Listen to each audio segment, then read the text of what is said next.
Ako želite da vidite stanje na putevima i cestama, pogotovo u ovom zimskom periodu, znači da li su očišćene, da li ima snijega, u Google ukucate kamere BiH. Obratite pažnju na dva rezultata, prva je bihunk.ba, a druga je ovo AMS BiH.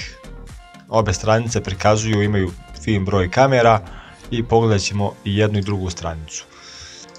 Stranica kamere AMS BiH vam prikaže ovako poprilično pregledno spisak svih kamera koje su tu, znači imate natpis ispod kamera, evo recimo ući ćemo u jednu kameru da vidite i prikazuje se kako znači izgleda put, odnosno ono što kamera vidi, imate datum i vrijeme.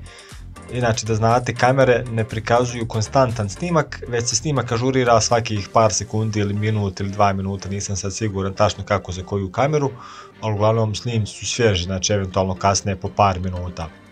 Skoro sve kamere funkcionišu, redovno se ažuriraju, tako da možete pogledati znači kakvo je stanje. Imate ovdje pretragu kamera da pokušate naći po gradovima. Imate čak ovako lijevo da prebacite na kartu kamera, tako da vidite gdje se tačno kamere nalaze.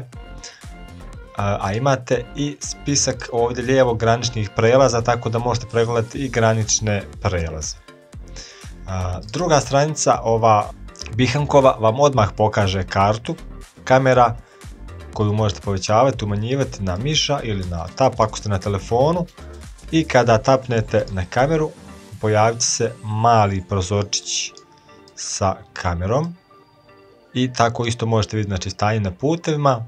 Onako malo je nepreglednija stranica, to jest malo mi je bolje urađena ova druga kamera AMS BiH, ali nemate sve gradove na obe stranice, tako da ćete nekada morati kombinovati. Možete kombinovati obe stranice da vidite stanje na putevima.